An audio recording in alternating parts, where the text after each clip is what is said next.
There was widespread support for animal welfare in Nazi Germany, and the Nazis took several measures to ensure protection of animals. Many Nazi leaders, including Adolf Hitler and Hermann Göring, were supporters of animal protection.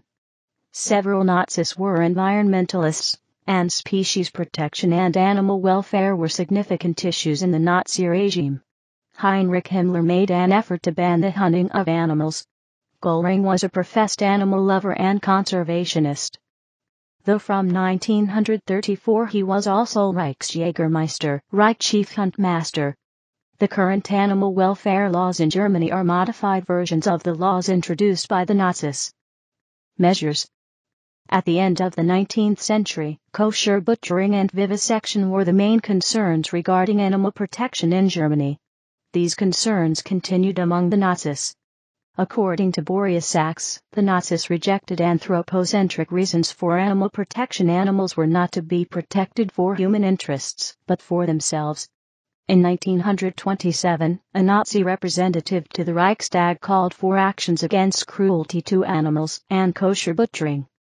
In 1931, the Nazi Party proposed a ban on vivisection. In early 1933, representatives of the Nazi Party to the Prussian Parliament held a meeting to enact this ban. On April 21, 1933, almost immediately after the Nazis came to power, the Parliament began to pass laws for the regulation of animal slaughter. On April 21, a law was passed concerning the slaughter of animals. On April 24, order of the Prussian Ministry of the Interior was enacted regarding the slaughter of poikiloderms.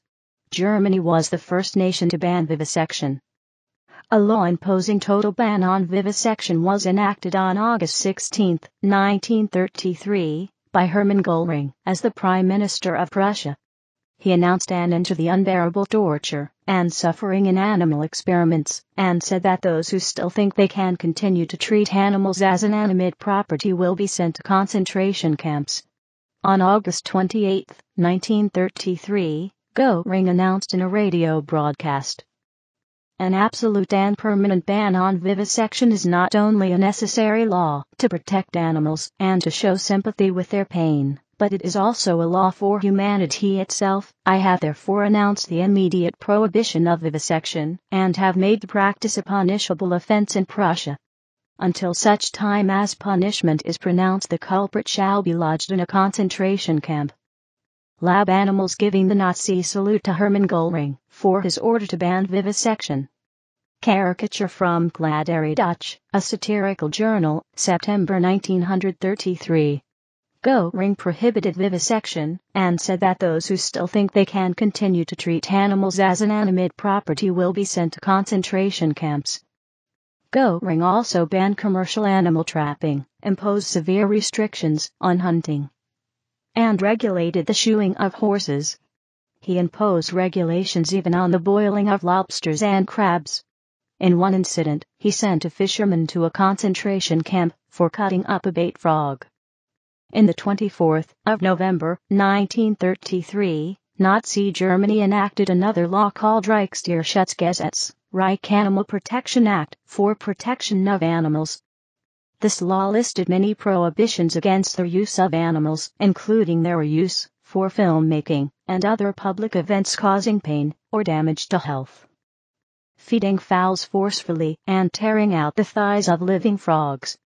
The two principals, ministerial rate of the German Ministry of the Interior, Clemens Gysi and Waldemar Koller, who were responsible for drafting the legislative text, wrote in their juridical comment from 1939, that by the law the animal was to be protected for itself seiner Selbstwillen geschützt, and made an object of protection going far beyond the hitherto existing law objectains weit über die bisherigen Bestimmungen hinaus gehenden Schutzes. On February 23, 1934, a decree was enacted by the Prussian Ministry of Commerce and Employment which introduced education on animal protection laws at primary, secondary and college levels. On the 3rd of July, 1934, a law das Reichsjägermeister, the Reich hunting law, was enacted which limited hunting. On the 1st of July, 1935, another Reichsnaturschutzgesetz, Reich Nature Conservation Act, was passed to protect nature. According to an article published in Kulta, one of the main Finnish cultural magazines, Nazi Germany was the first in the world to place the wolf under protection. In 1934, Nazi Germany hosted an international conference on animal protection in Berlin. On March 27, 1936, an order on the slaughter of living fish and other poikiloderms was enacted. On March 18 the same year, an order was passed on afforestation and on protection of animals in the wild. On September 9, 1937, a decree was published by the Ministry of the Interior which specified guidelines for the transportation of animals. In 1938, animal protection was accepted as a subject to be taught in public schools and universities in Germany. Effectiveness. Although various laws were enacted for animal protection, there was a lack of enforcement. Also, some key Nazis thought that vivisection was important for research, including research necessary for rearmament. As a consequence, the original regulation started to become weaker. The law enacted by Hermann Göring on August 16, 1933 banning vivisection survived only 3 weeks, and it was revised by a decree of September 5, with more lax provisions than allowing the Reich Interior Ministry to distribute permits to some universities and research institutes to conduct animal experiments. According to Fugger's Archiv für die Gesamtphysiologie, Fugger's Archive for the Total Physiology, a science journal, at that time, there were many animal experiments during the Nazi regime. In 1936, the Tierärztekammer, Chamber of Veterinarians, in Darmstadt filed a formal complaint against the lack of enforcement of the animal protection laws on those who conducted illegal animal testing. Controversies. Animal protection as an instrument of Jewish persecution. The laws against vivisection were often used as a pretext to prosecute Jewish scientists.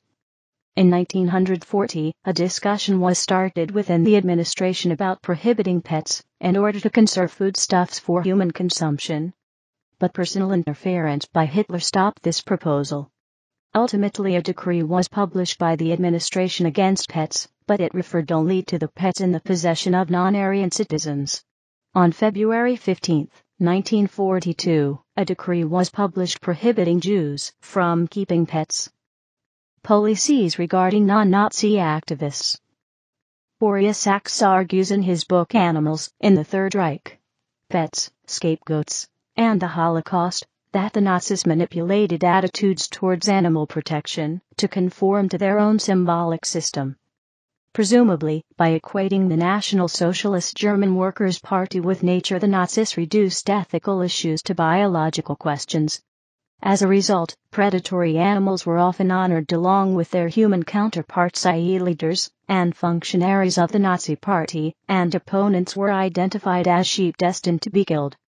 The Nazi regime disbanded several unofficial organizations advocating environmentalism and animal protection, such as the Friends of Nature, which was a Marxist environmentalist organization with a membership of over 100,000.